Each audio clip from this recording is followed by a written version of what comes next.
বলতে চাই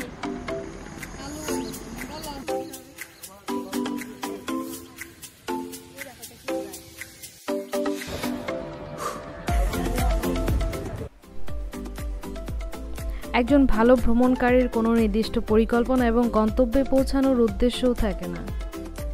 আর আজকের আমাদের গন্তব্য হচ্ছে মাও ফেরিঘাট। তো চলুন ভিডিওটা শুরু করি।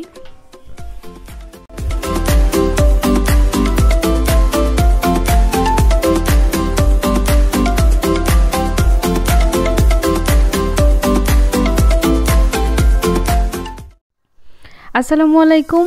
মাওর উদ্দেশ্যে আজকের যাত্রা আমাদের শুরু। আর আমরা এখন ঢাকা থেকে রওনা হয়ে গিয়েছি দেশের প্রথম এক্সপ্রেসওয়ে ঢাকা টু মাওয়া। আর মেয়র হানি ফ্লাইওভার থেকে নামলেই এর একটি সুবাতাস পাওয়া যাচ্ছে। কি যে দারুণ একটা রাস্তা, অসম্ভব সুন্দর।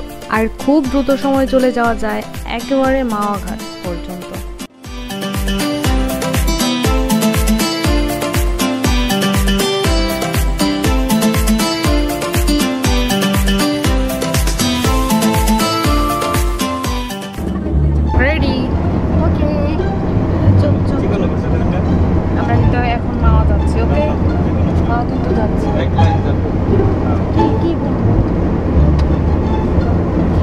আচ্ছা আমরা কিছুই না, ওগুলা বলতে হবে না। আচ্ছা খালি আচ্ছা আমি কিন্তু হাসবো না। এখন আমাদের মধ্যে কম্পিটিশন হবে যে মুড অফ করে থাকতে হবে। ওকে, মানে হাসি হঠাৎ অনেক হাসা যাবে না, হাসা যাবে না, মুড অফ না না না না ওইরকম না, মানে হাসা যাবে না, মুড অফ থাকতে হবে। মুড মানে mood off. Okay, mood off, হাসা যাবে না। ওকে।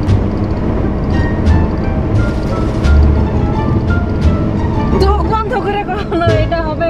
চোখ বন্ধ করলে তো এমনিতে তো হাসার কোনো ই হয় না, চোখ বন্ধ করা যাবে না। ওকে ওকে, রেডি?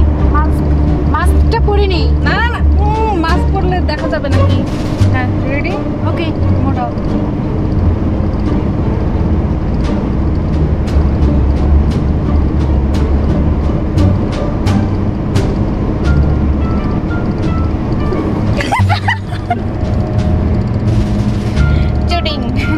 এইসব হবে না, তুমি এগুলা তোমার হয় নাই।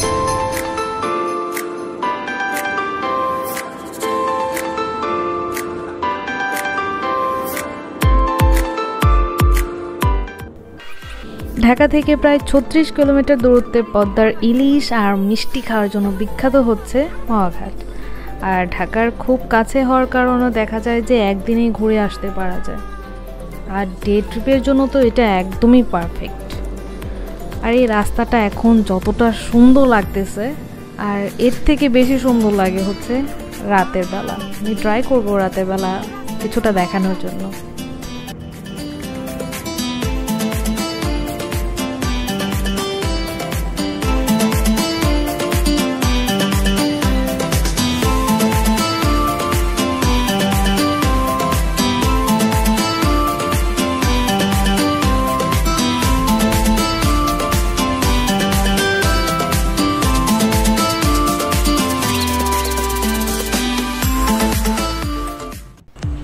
তো আমরা এখন চলে এসেছি মাও ফেরিঘাট।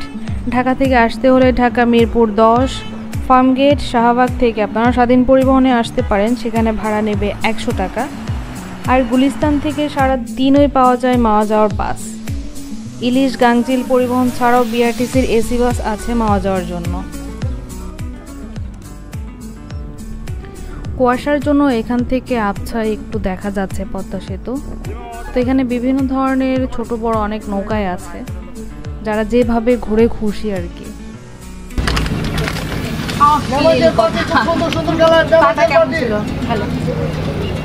মালাই ছিল। আমরা কিন্তু এখন মাওয়াতে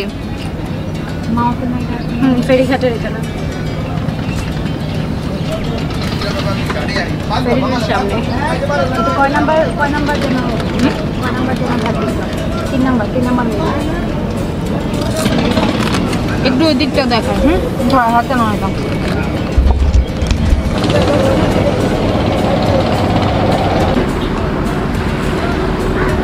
কিছু বলবা? হ্যাঁ বলতে চাই। আলু বলো, বলো। এখন থাইমা যাবে এখন কিছু না মোটেও না আমি এখন থামবো না আমি এখন শুরু করব আমি ক্রো লাভার তুমি কাউয়া লাভার আমি কাউয়া লাভার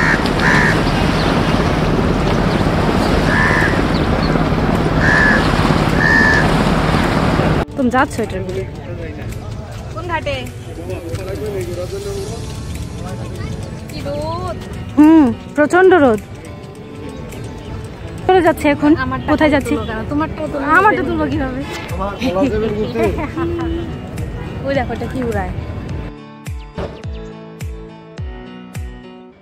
এখানে পদ্মায় ভেসে ঘোরার মতো আছে বিভিন্ন ধরনের নৌকা এপার থেকে ওপারে যাওয়ার জন্য আছে লঞ্চ আর স্পিড বোট আর ফেরিতেও পারাপার হতে পারেন প্রচণ্ড রোদ থাকার কারণে আমাদের কাছে ফেরিটা অনেক বেস্ট মনে হয়েছিল স্পিড বোটে এপার থেকে ওপার যেতে সময় লাগে 20 থেকে 25 মিনিট আর যারা সাঁতার জানেন না আর একটু ভীতু তাদের স্পিড বোটে না যাওয়াটাই ভালো আর ফেরি 3 তলা থেকে পদ্মার সৌন্দর্য দারুণভাবে উপভোগ করা যায়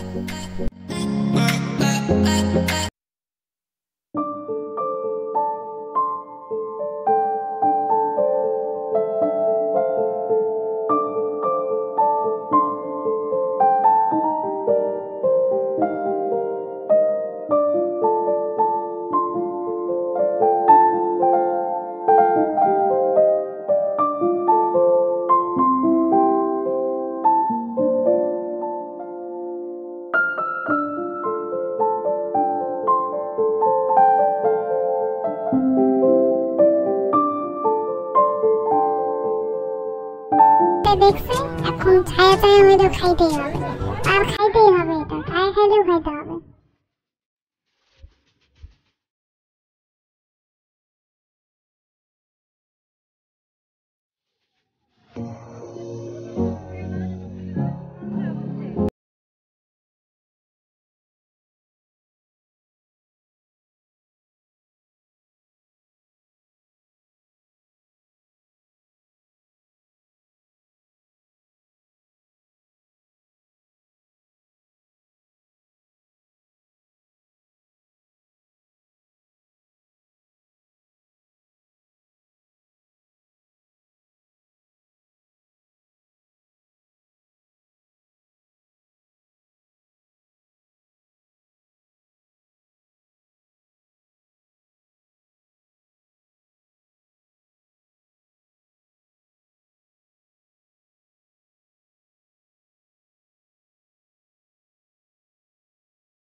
এই ফেরির ভেতরে রয়েছে ছোট ছোট খাবারের হোটেল আর বসার পরিবেশটা অনেক সুন্দর অনেক ভালো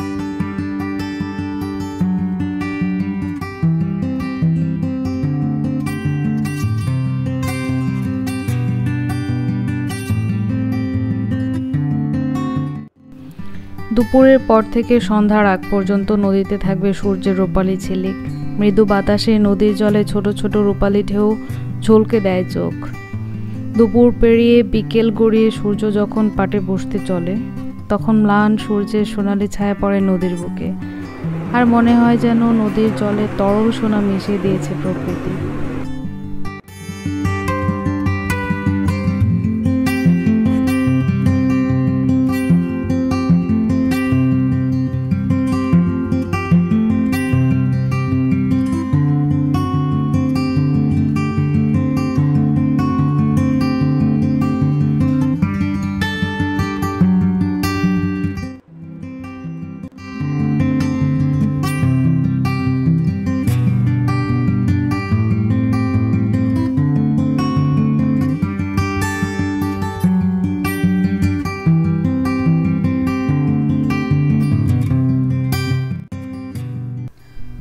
আমরা মাওয়াঘাটে পৌঁছে গিয়েছি, অলরেডি বিকেল হয়ে গিয়েছে।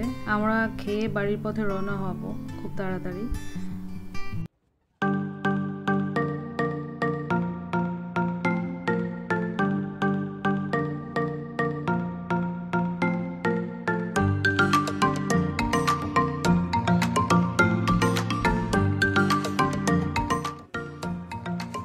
আসলে বলতে গেলে মাওয়ায় খাওয়ার অভিজ্ঞতাটা আমার খুবই বাজে, খুবই বাজে, খুবই বাজে।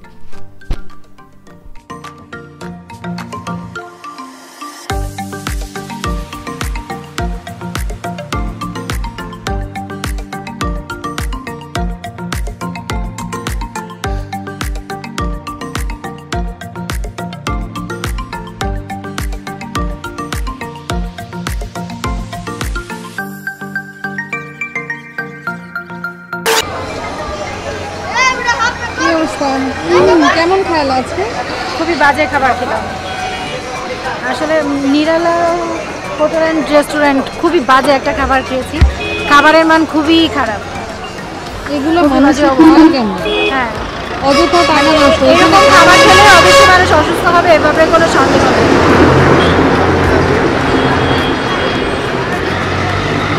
শুধু বেগুন ভাজিটা একটু ভালো ছিল, মানে বেগুন ভাজিটা খাওয়া যায়, কিন্তু আর কিছু খাওয়ার মতো আসলে অবস্থা ছিল। অশ্লীল। এখানে এসেছিলাম মিষ্টি কিনতে, কিন্তু দুঃখের বিষয় হচ্ছে যে মিষ্টি আমরা খুঁজছিলাম সেটা আর এখানে পেলাম না। আরেকটা ব্যাপার বলে রাখা ভালো, যারা বাইক নিয়ে আসবেন তারা অবশ্যই সাবধানতা অবলম্বন করবেন স্পিডের ক্ষেত্রে। তো এবার আমাদের বাড়ি ফেরার পালা। ভ্রমণ শেষে নিজ বাড়িতে ফেরার আগ পর্যন্ত কেউ বুঝতেই পারে না ভ্রমণ কতটা সুন্দর ছিল। আজকের মতো এই পর্যন্ত ভিডিওটা, যদি ভালো লাগে দেখবেন। তো এই পর্যন্ত ভিডিওটা দেখার জন্য অনেক থ্যাঙ্কস, অনেকগুলো থ্যাঙ্কস। তো নেক্সট টাইম আবার কোনো ভিডিওতে দেখা হবে। পর্যন্ত ভালো থাকবেন। আল্লাহ হাফেজ।